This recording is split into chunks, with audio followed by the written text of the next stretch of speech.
2020년 4월 26일 주일 설교를 시작하도록 하겠습니다. 보시기에 심히 좋았던 하나님 나라라는 제목으로 설교 말씀을 전하도록 하겠습니다. 함께 볼 말씀은 창세기 2장 4절에서 9절 말씀입니다. 다 같이 봉독하시겠습니다. 이것이 천지가 창조될 때에 하늘과 땅의 내력이니 여호와 하나님이 땅과 하늘을 만드시던 날에 여호와 하나님이 땅에 비를 내리지 아니하셨고 땅을 갈 사람도 없었으므로 들에는 초목이 아직 없었고 밭에는 채소가 나지 아니하였으며 안개만 땅에서 올라와 온 지면을 적셨더라. 여호와 하나님이 땅의 흙으로 사람을 지으시고 생기를 그 코에 불어넣으시니 사람이 생명이 되니라. 여호와 하나님이 동방의 에덴에 동산을 창설하시고 그 지으신 사람을 거기 두시니라.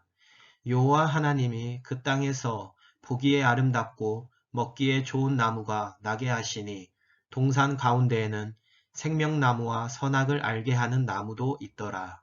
아멘.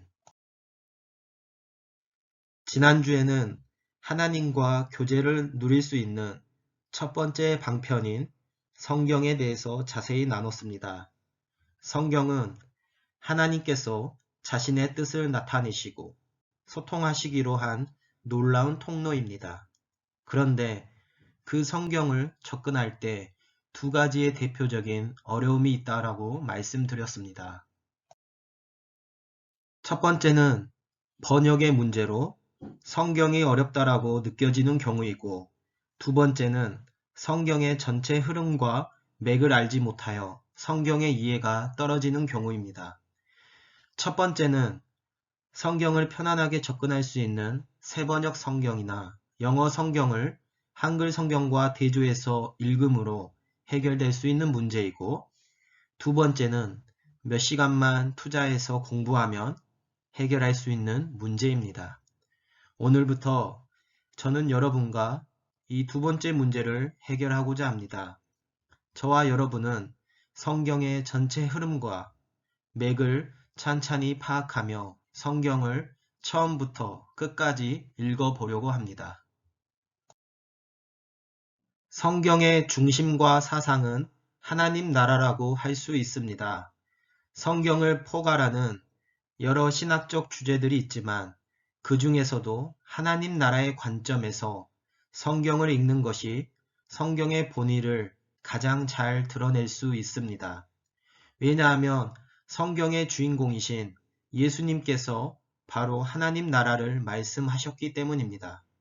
사복음서 중에서 가장 먼저 쓰인 마가복음의 핵심 구절은 1장 15절인데 예수님의 가르침을 한 문장으로 요약한 매우 중요한 구절입니다. 우리 함께 읽어보겠습니다. 예수님께서 이르시되 때가 찼고 하나님의 나라가 가까이 왔으니 회개하고 복음을 믿으라 하시더라. 아멘.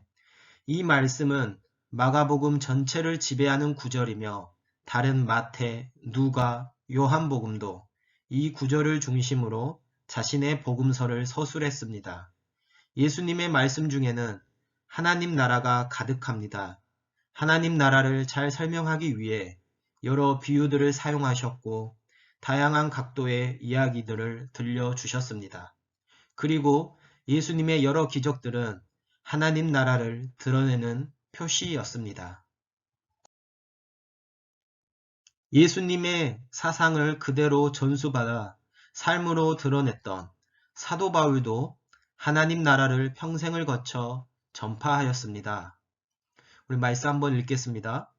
바울이 온 이태를 자기 셋집에 머물면서 자기에게 오는 사람을 다 영접하고 하나님의 나라를 전파하며 주 예수 그리스도에 관한 모든 것을 담대하게 거침없이 가르치더라. 아멘. 이렇듯 우리는 예수님과 사도들이 선포하고 가르쳤던 하나님 나라의 관점으로 성경과 복음을 이해할 수 있고 또 그렇게 이해해야 함을 깨닫게 됩니다. 자, 지금부터 성경의 기초 또는 중심 사상이라고 할 수 있는 하나님 나라가 무엇인지 살펴보겠습니다. 하나님 나라의 첫 시작은 창세기에 등장합니다. 창세기는 시작의 책으로서 온 우주와 세계의 시작, 인류의 시작, 죄와 은혜의 시작, 문명과 나라의 시작, 모든 시작에 관한 것이 총망라되어 있는데 무엇보다 하나님 나라가 어떻게 시작했는지를 알려주는 책입니다. 창세기는 천지 창조에 대해 기록되어 있습니다. 성경은 하나님이 세상 만물을 창조하셨으며 지금까지 다스리고 계신다라고 선언합니다.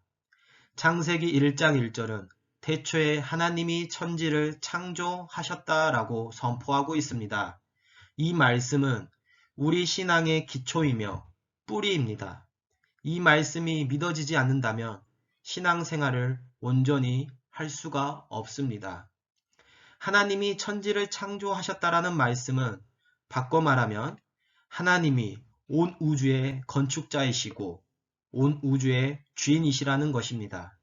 이는 우주를 지으신 하나님이 어떠한 분이신지를 우리가 알 수 있다라는 말이기도 합니다. 우리는 창조된 우주 만물을 통해 하나님의 의도와 속성을 발견할 수 있습니다.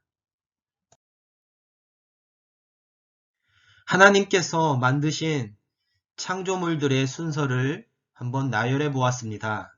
첫째 날은 빛, 둘째 날은 하늘, 셋째 날은 땅과 바다와 식물, 넷째 날은 해와 달과 별, 다섯째 날은 물고기와 새, 여섯째 날은 가축과 들짐승과 사람, 그리고 이 모든 것을 만드시고 7일째 되던 날 안식하셨습니다. 하나님의 창조를 체계적으로 한번 정리해 보았습니다. 다음과 같이 표로 한 번에 정리할 수가 있습니다. 위의 표를 보시고 한번 하나님께서 세상을 어떤 순서로 창조했고 어떤 창조의 특징이 있는지 생각해 보면 좋겠습니다. 또 이 하나님 창조의 순서들과 모습들을 보며 하나님은 어떤 속성과 특징을 가지신 분인지 그것 또한 생각해 보시면 좋을 것 같습니다.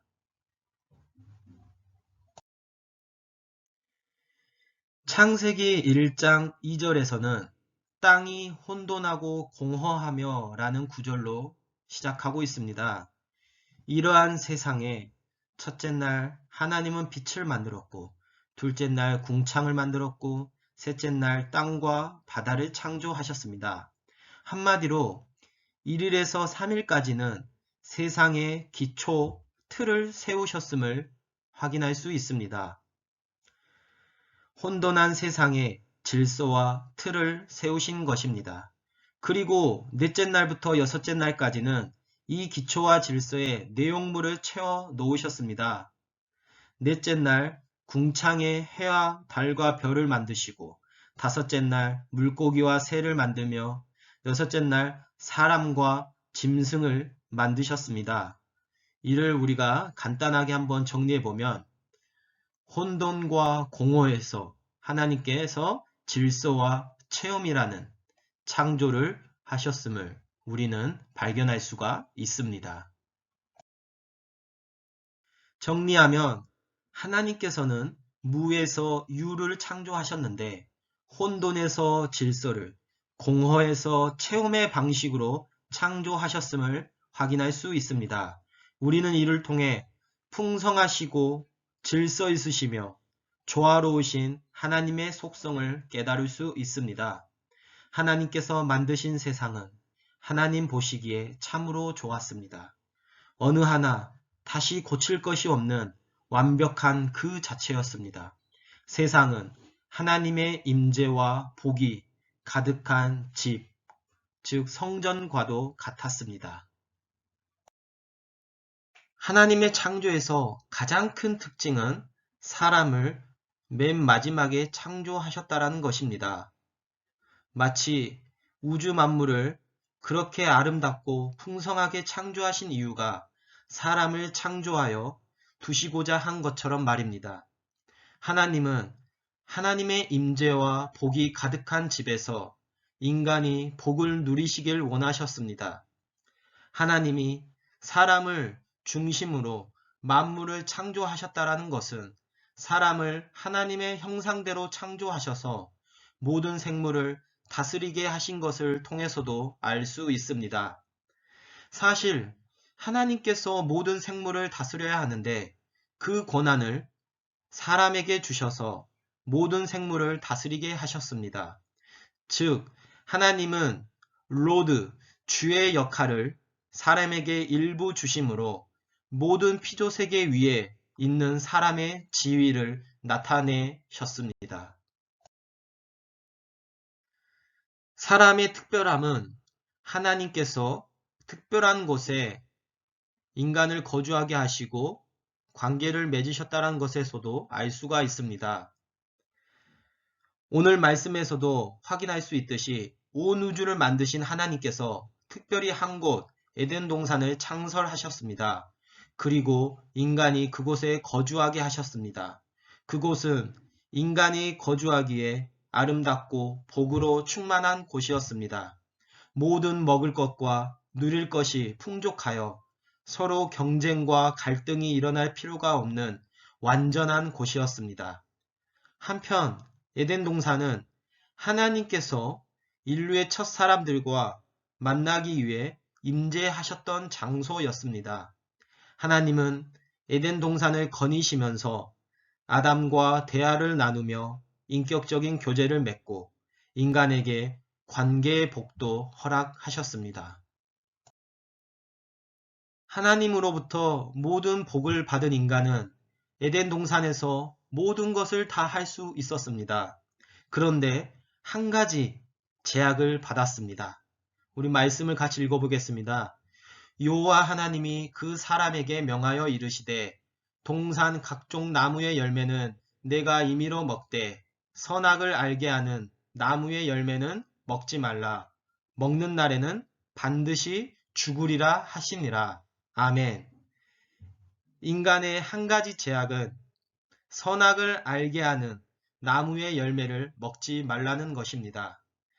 전에도 한번 말씀드렸지만 제약이 있다라는 것은 자신은 명령을 받고 살아야 하는 존재임을 자각하는 것입니다. 자신은 피조물이고 이 세상을 창조하신 창조주 절대 기준이신 하나님이 있다라는 것을 알려주는 장치입니다. 모든 것을 다 할 수 있다라는 것은 할 수 있는 범위와 내용 안에서 자신이 주인이고 왕이지만 제약을 받는다라는 것은 제약받는 범위와 내용 안에서 다른 주인, 왕, 즉 하나님이 계심을 기억해야 되는 것입니다. 인간은 선악을 알게 하는 나무를 통해 하나님의 주되심을 인정하며 살아야 했던 것입니다. 하나님은 인간을 인격적이고 독립적인 존재로 만드셨습니다. 풍성한 복과 은혜를 모두 주셨습니다. 그러나 한 가지 하나님을 주인 삼고 왕 삼는 존재로 살아야 하는 제약도 주셨습니다. 사실 이는 제약이 아니라 사랑이며 은혜였습니다. 인간이 인간 스스로 살게 되면 온전히 살아갈 수 없기 때문입니다. 인간 스스로가 절대 기준으로 삼게 되는 순간 각자가 기준이 되어 서로 뺏고 빼앗고 죽고 죽이는 양육강식과 적자생존의 비극으로 발전할 수밖에 없습니다. 그 결과는 죽음입니다. 이제 여기까지 말씀을 정리해 보겠습니다. 온 우주와 만물을 창조하신 풍성하고 질서 있으신 하나님께서 인간에게 이 모든 것을 누릴 수 있는 복을 주셨습니다. 이 모든 복을 계속 누리기 위해서는 선악을 알게 하는 나무의 열매를 먹지 않으므로 하나님을 주인으로 인정하고 하나님의 통치를 받아야 했습니다. 이렇게 하나님께서 만드신 아름답고 완전한 세상에서 하나님과 함께 거하며 하나님의 뜻대로 살아가 하나님이 주신 복으로 인해 하루하루가 기쁨과 평강으로 충만한 세계가 바로 하나님 나라입니다.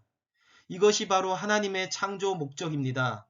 하나님은 풍성하고 아름다운 창조 세계에서 사람이 주 대신 하나님의 다스림을 받으며 충만한 복 가운데 살아가는 나라를 꿈꾸셨는데 이것이 바로 하나님 나라였습니다. 하나님이 주님, 곧 왕이자 통치자로서 다스리시고 사람은 주님이신 하나님의 백성으로서 순종하는 나라가 바로 하나님의 나라입니다. 이것이 세상과 사람을 창조하신 하나님의 창조 목적이요 기쁨이었습니다. 물론 인간에게도 가장 복된 상태입니다. 이 나라를 하나님은 꿈꾸셨고 인간도 함께 꿈꾸며 살아가기를 원하셨던 것입니다. 성도 여러분, 이것이 지금까지 제가 들려드린 하나님 나라의 기본 이야기입니다. 어떠신가요? 하나님 나라가 여러분에게 복된 소식으로 들려지시나요?